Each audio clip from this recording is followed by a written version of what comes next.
Hey, what's up everybody? Video 44 coming at you in another video. Alright, so as I said, I want to do another rapid fire video as I did earlier today. Of course, I just did a video right now reacting to Draymond Green's documentary, whatever type of thing that was. I don't know what that was, but I had fun with it. You guys check that out. But right now, I just want to kind of fill people in on various things I have in my head about the NBA. I was able to talk about 3 teams earlier today that I think are really going to take the Western Conference by storm. The Nuggets, the New Orleans Pelicans, and who was it that I mentioned? It was another team as well. But yeah, you can go check that out.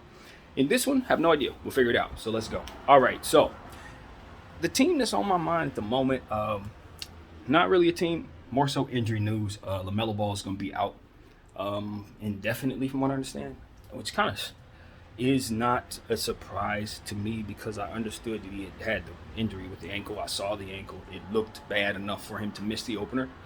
But it seemed like they were kind of hinting around that his status was somewhat positive, I guess you can say. And now it's like, no, it's not.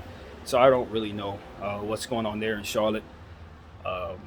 Obviously, we know about James Bouknight's situation. It looks like he's going to need to kind of take some time away too. That's what it looks like. Him and Miles Bridges doesn't look like they're gonna be part of the team. So that's something that you just can't do nothing about. When we talk about all the teams that are in flux with different situations that have attacked them, or so to speak, not necessarily their fault or anyone else's fault, maybe not, who knows, conspiracy, whatever. But you talk about the Celtics, you talk about the Suns, you talk about the Nets, and all these teams that are dealing with a lot. Golden State, obviously. Not really much is said about the Charlotte Hornets and the kind of struggles that they've had. And it's because it's not really organizational necessarily at all. It's some, behavioral stuff with players that are really key to what it is they're doing. Bouknight being a lottery pick that they had last year. And, of course, Miles Bridges, a player who was going to be a restricted free agent up to make a max contract. Now they don't have him in place. And this was somebody who had a big-time year on both sides of the floor last year. Someone who you thought may could have made an all-star team, in Miles Bridges. And unfortunately, his situation makes it so that you don't see a future with him in the league right now. So when you're missing those two type of pieces, and then your best player, LaMelo Ball, goes down with an injury, and you already are a team that's not exactly loaded full of talent, it just sets you up about as bad as anybody in terms of how your season's going to start. So I'm looking at them as a team that has a lot of opportunities for guys to showcase who they are, more so than probably any other team I can think of right now. They got your minutes. If you're somebody trying to get minutes, it seems to me that they would have it in a lot of areas.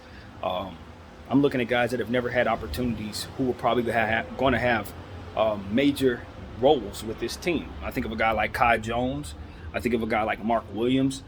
It didn't really look like they were going to have big roles. You look at somebody like P.J. Washington, Gordon Hayward, those guys are going to be playing a lot this season, a whole lot this season. So some of them you're not familiar with. We don't know their names like that, rookies.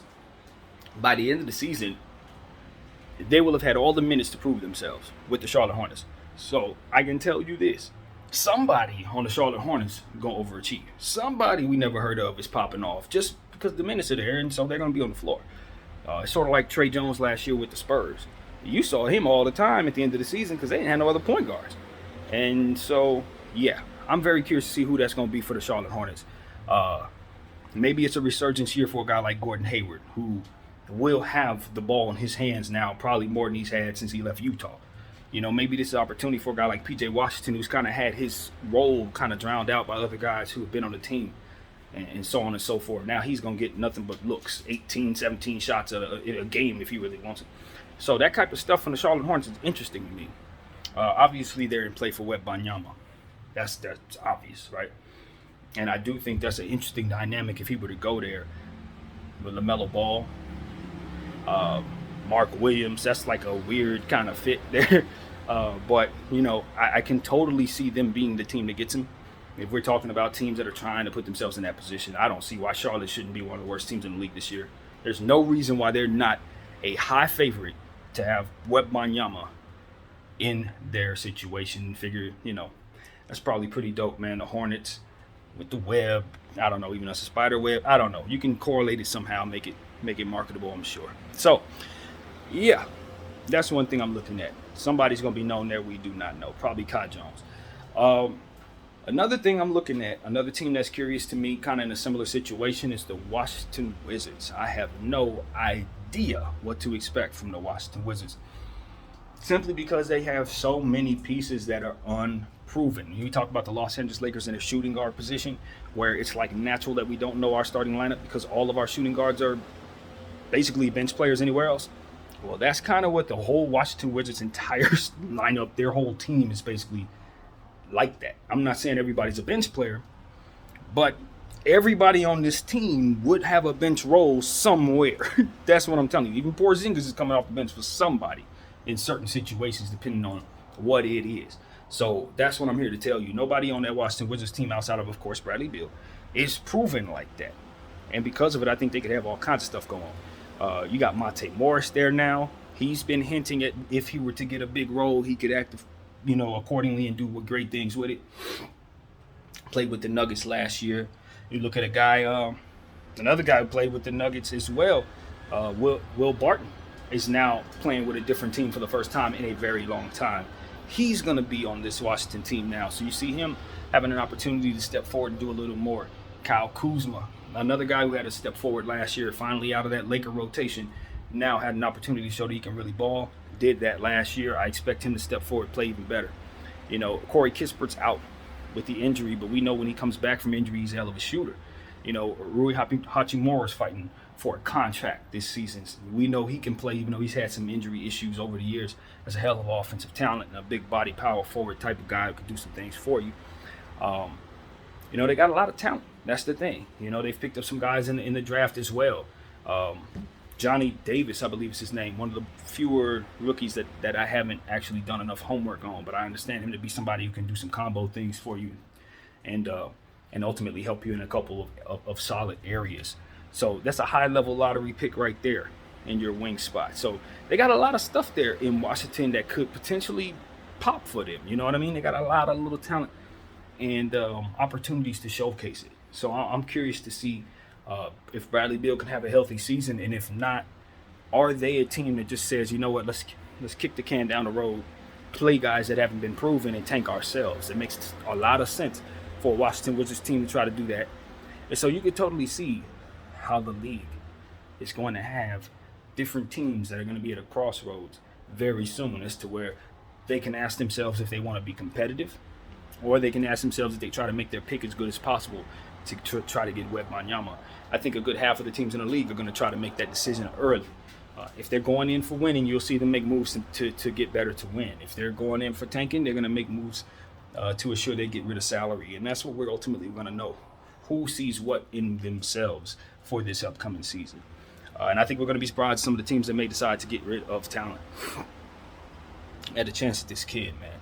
But we'll see. We'll see. Injuries may tell the story. You see I'm knocking on wood when I say this, but you see a certain couple stars go down, and all of a sudden you can turn a whole team's timeline around for Wembanyama that's not even looking at him. So, the only teams we know are not going after him are the teams that don't have their picks. Other than that, everybody's up in there as far as I can tell. Everybody's an injury away from saying, screw it, let's lose. So, yeah, this is going to be one of them seasons. Continue to look at the Eastern Conference. I think a team that's being overlooked right now, it's kind of funny to say this, but it's the Boston Celtics. I think they're being overlooked because of their coaching situation and the Gallinari injury. I think those two things may be a bit overrated in terms of how much damage it may actually do to them as a team. Because at the end of the day, what I saw last year was the team that was the best defensive team in the Eastern Conference for a good stretch. Well, they were the best defensive team in the Eastern Conference, but good portion of the season they were the best defensive team in the entire league. Positionless players everywhere, all of which are still there. And a system that worked, that this interim coach was very much a part of last year. So I don't know that the Boston Celtics are to be seen as a team that's just about to fall off a cliff just because they went through this scandal. Jason Tatum is healthy. Malcolm Brogdon's healthy. Jaylen Brown is healthy. Grant Williams is healthy. I know Robert Williams isn't healthy, but Al Horford is healthy. You see what I'm saying? They got plenty of guys in place that was in the finals last year that are still in the same roles. Marcus Smart is healthy. You see what I'm saying? There's nothing. Their team is still intact. The team that went to the finals and gave the Golden State Warriors all they can handle is still intact. So as far as I can tell, you removed the coach that didn't put the team first in the first damn place, right? He really didn't. Let's just be real. And you bring in a guy who I think, from what I've heard, seemed about as focused as anybody in the interim coach that they brought through. And little, times that I was able to hear him speak, he looked like he was just as focused as anybody. So I think when you look at the Boston Celtics, if you're assuming they're just going to fall off a cliff or step down or not have a quick start or something of that nature, I just don't anticipate that. And I think the Boston Celtics are dangerous. I think they're even deeper than they were last year. And I think you're going to have to continue to deal with them. I really do. I don't see any reason why they're not going to continue to be a problem, especially now that they're adding Malcolm Brogdon healthy to their team. Cuts down on their turnovers. From what I understand, he only averaged like 2 turnovers, something I was listening to today. So, that's their biggest issue. It's the fact that they turned the ball over left and right last season. Now they give themselves a ball handler that makes good decisions. They got better. So, yeah, that's lost. I wouldn't be surprised if the Boston Celtics are in the finals this year. Would not be surprised at all. Of course, you guys know I'm high on Philly this season. I think a lot of people are high on Philly, and I'm right there with them. I think James Harden is settled into his role. I think he's lost weight. He's starting the season healthy, and his efficiency I expect to go up, not down. I think his shooting numbers and his attempts probably go down, but I think his efficiency goes back up. And he's going to be taking better shots this season. Assuming Joel Embiid is healthy, he's going to be drawing even more attention this season. Of course, he should be in even better shape, hopefully, if the injury didn't set him back in the offseason. I look at the acquisitions of Milton, PJ Tucker, Trevelyan Queen. Oh, man, who else? They picked up several guys on top of that just made their team overall fuller, in my opinion. And I didn't think they needed a whole lot but wing support. They needed somebody to help guard those wing-type players that teams like Toronto has, positionless guys. And I think they added more of that to their team. A year further with Korkmaz, a year further with some of the other players on the back of the bench. I think you can see the Philadelphia 76ers take that step forward that everybody's been waiting for them to take for the longest. Obviously, Tyrese Maxey, to me, is somebody who's I expect to do the things that people are saying they expect James Harden to do. And I've kind of been on that trip with the Philadelphia 76ers for about a year now. I just don't expect as much heavy lifting from Harden. But Maxey can carry that on his shoulders. So that's how I look at the Philadelphia 76ers. I don't think they're going to be a bad bet to make it out of the Eastern Conference at all, to be honest with you. I think they're a very good bet. Obviously, you got to talk about the Cleveland Cavaliers when you're considering the addition of Donovan Mitchell, not actually, of course, but bringing back Caris LeVert, having Mobley in place, Allen in place. This is good. I do think that they could potentially miss the stretching of the floor in that 7-footer dynamic in their starting lineup. Now that they let Markkanen walk, but when you're bringing in Donovan Mitchell, that is definitely an upgrade, to say the least. So now that you're matching up Garland and Donovan Mitchell, you can argue that's one of the best duos right there in the league. And then you got to consider the length of those two players on the inside. And if Evan Mobley takes a step forward like we expect him to, he's just going to be one step closer to being the Anthony Davis clone that we all know he's going to become. So, yeah, that is a very, very, very dangerous basketball club. And if they can somehow keep those two centers healthy all year long, they're going to be a playoff team. Ain't no way around that. So that's a team I'm curious to see how they get it together. Atlanta as well. We talked about Atlanta, some of the moves that they made. I am curious about the A.J. Griffin piece. That's somebody I'm very curious about. What does he bring to their team? Will they find an opportunity to play him, or will he be yet another talented player that gets pushed back behind their bench like a lot of the situations happen there in Atlanta? So I just want to see what they do there. Bogdanovich coming back. From what I understand, he might be banged up starting the season, but he's somebody who, when he's healthy, I know he can shoot like crazy. Of course, bringing in DeJounte and Trey means that you have one of the best backcourts in the NBA easily. But I just don't love the dynamic, asking them to make the type of sacrifices they're going to have to make in order to make it work. And so I'm not up on it, not high on it. But Clint Capella's healthy this year. Hopefully he can have a better season he's had. He's kind of fell off since he got into Atlanta a little bit. Collins, still there. They haven't traded him. We'll see what happens there. Justin Jefferson, from what I understand. Not Justin Jefferson. Johnson. I think it's Justin Johnson possibly. I'm not sure. But JJ, power forward. He's starting to get some minutes. He got some minutes in the preseason. I've been telling you guys, this guy's super talented. He killed it last year in the preseason, and they didn't find no minutes for him all season long. That was Atlanta. Just like I said, Atlanta not playing their young players like they're supposed to, in my humble opinion. They played DeAndre Hunter. We ain't seen DeAndre Hunter play very much. But when he does play, he's a helpful two-way piece. So they figured, hey, pay him early. He'll probably do great on the back end of that contract, even though it's not a good contract at the beginning. So that's that kind of thing. You'll probably feel better you have it later on. But nevertheless, DeAndre Hunter, somebody they just paid, kind of questionable.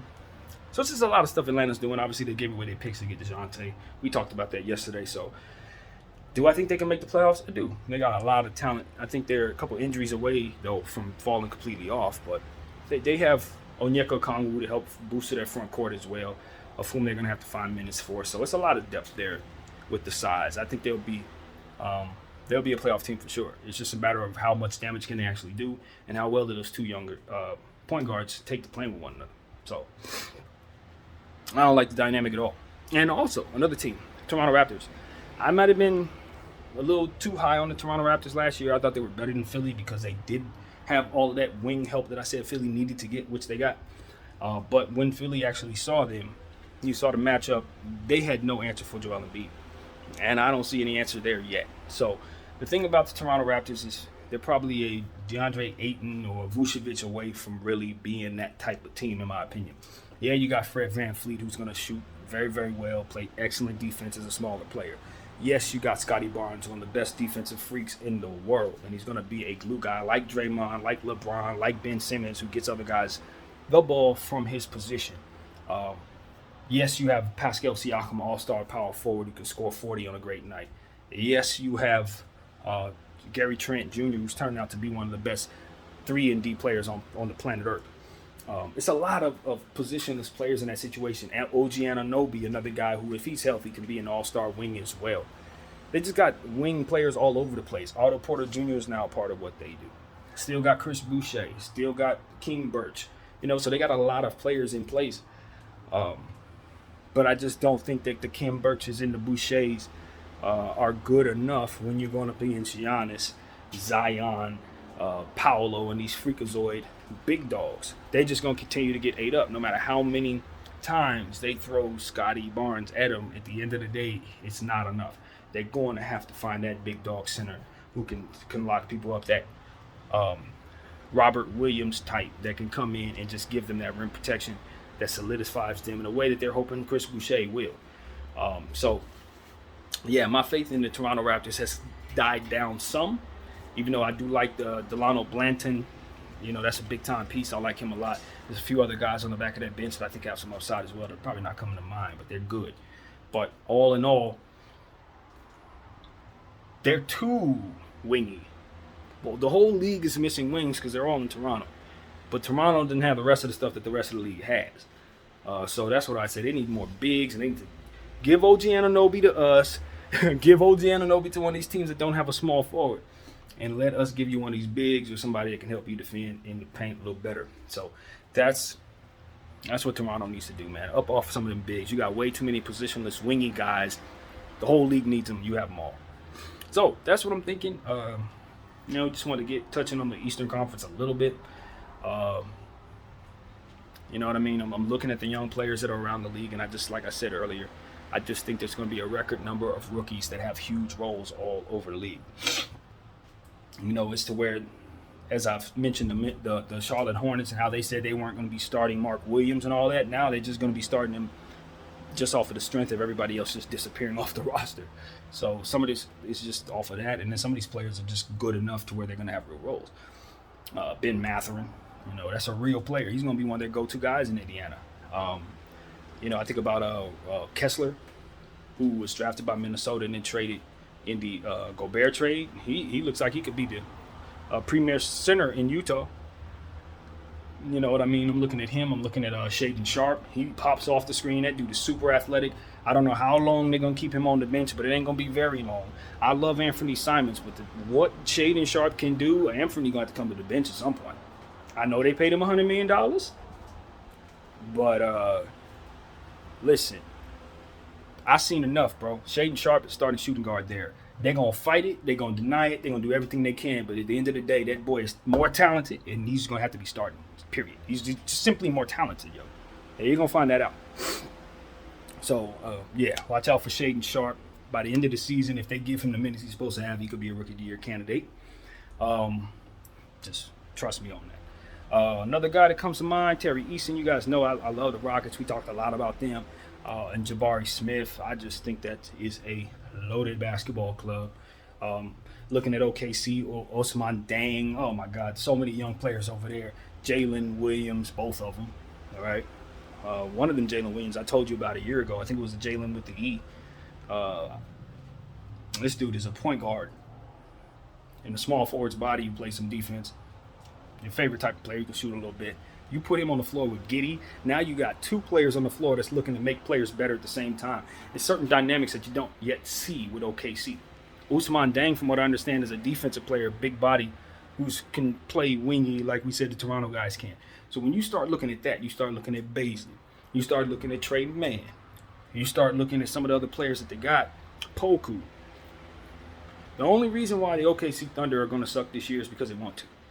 If they decide to put it all together and say, yo, we want to win, they have talent in every position. Truly have one of the most talented. That's why it's going to be kind of weird seeing them tank, because it's like, if you know, you know. As it pertains to OKC, all of the players could be starters 6 years from now. All of them. Everybody on the team has starters upside. So, yeah, you start looking at where they drafted certain guys, it's like, damn, he's that good? That's what they have going on there. It's like that guy was a 10th pick. That guy was a 6th pick. That guy was an 8th pick. You look at a guy like Lou Dort. He's ready to step forward. He's going to be a monster on both sides of the floor. So if they want to win, they will. Shai Gilgeous-Alexander, we know he's an all-star level player. Like I said, Giddey, he's one of the best facilitators out there. They got super passing talent all up and down the roster with Williams, Giddey, Shai. Yeah. They're going to lose because they want Victor, but I think they're being greedy. I think they should try to win, and I think they would win over 35 games if they put the head down and tried to. They got the talent. They got it all. They just don't want to win. So, yeah, keep your eye on OKC. They're going to pretend to suck. Real ones know. 6 years from now, they're going to have all-stars up and down the line. So that's what I expect to see if they can manage their cap properly and develop those players into what it is they're drafted to be. So, yeah, teams of the future, man. Detroit, same thing. They got like 5 lottery picks. Same thing. Same exact thing. You look at Jaden Ivey and Cade Cunningham. I'm not really sure which one's going to be greater when it's all said and done. I really ain't sure. I think it's an assumption that Cade Cunningham's going to be the greater player, but I look at Jaden Ivey, I say, I'm not sure. I'm telling you I ain't sure. I ain't. And you look at Jalen Duren, it's going to take some time, but that's a freakazoid monster. He's huge. Absolutely monstrous. Stewart, if he can keep his temperament right, we know he can do some good things on both sides of the floor. Sadiq Bey's a shooter. You know what he can do. I'm high on Diallo. Hamidou Diallo. I think he's a big-time role player who's going to do a lot of good things for their team. Killian Hayes, another player with lottery upside who hasn't had opportunities to show what he can do. Now is a part of a team with a loaded surroundings. He's going to be great now that he has so much talent around him. So, yeah, Detroit, again, another team that could tank, but also if they want to put their head down and win 35, 40 games, totally have the talent to do it. Totally have the talent to do it. So this is a situation where it's like, look, it ain't crazy at all to think about an OKC Detroit finals in like 4 years, 5 years. It ain't crazy to think of a Rockets Cleveland finals in like 3-4 years. Because these teams have really got the makings of the ability to put together something special with what's already there. Never mind them tanking and then from there getting Wembanyama. No, see, some of these teams got talent now. They're just going to pretend like they don't so they can get a chance to win. Oh, and one more team that I think could be better than people think. The New York Knicks. And one of the reasons why I think the New York Knicks have an opportunity to be better than people think, even though they're probably going to tank anyway, is because they have the continuity that a lot of teams are looking for. You look at guys like R.J. Barrett and Julius Randle. They've been on the team for a couple years now. You think of guys, who've been there as well. Robinson, You know, they got the young players that have now been there quickly, Toppin, Grimes, all those guys can take a step forward now. If they do it once, that automatically makes them a significantly better team. Julius Randle, I don't imagine he's going to have a worse season than last year, or a better season than the year before. So it got to be somewhere in between there. You know what I'm saying? So I'm looking at them. Obviously, you bring in Jalen Brunson. That's one of the more efficient scorers. He makes them significantly better just in terms of steadiness. Some of the little bumbling, fumbling type of moves, plays that they would make otherwise, Knicks type plays, all that goes away now that you have a real legitimate, stable, high IQ surgeon basically in there carving people up in the paint and confusing the hell out of him on how to guard him. So I think he could potentially be a monster for the New York Knicks and play up his contract to exactly what it is that he was last year for the Dallas Mavericks. I don't see any reason why what he does doesn't translate to their team and make them significantly better because of it. So I don't know if they're going to tank. I don't know if they're going to be able to sell him on that since he just signed there after coming off of Western Conference Finals. But yeah, with everybody tanking around him and with him having this piece in place along with all the continuity that's still there, I think there's a good chance that the New York Knicks make the playoffs this year if they decide not to tank. Very good chance. So that's a team where it's like, it's up to them. It's up to them. If they want to tank, then they'll suck. If they want to be good, then they have the upside to be that. Half the league. So that's what I want to say. I think that's a good enough rapid fire. Tonight, the Celtics and the Philadelphia 76ers are going to be playing right now. And then, of course, the Lakers and the Golden State Warriors are the two games on tab. I don't have any predictions. That's not even where my head's at. I don't know who's playing tonight. I ain't followed the Celtics and the Sixers close enough over the last week to make an educated guess.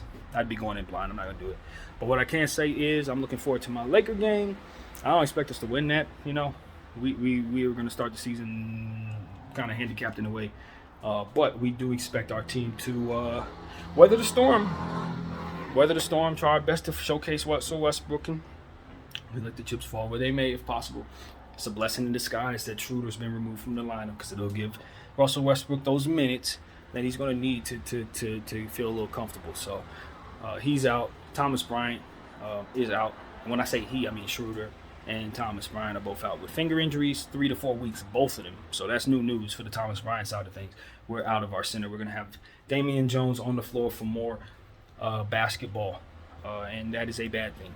So you guys know I want him gone. I'd have cut him instead of Jay Huff, but we made the decision to cut Jay Huff, so it is what it is. But we got to move Damian Jones. Sorry. I'm just going to be real. You know how I am. So that's pretty much it. That is where I'm at, man. I'm going to go check on my fantasy basketball teams, all 100 of them. I got about 100 of them. And see if I can keep up with them. Probably won't. But, yeah, man. That's what I got. BDF 44. Everyone enjoy NBA basketball.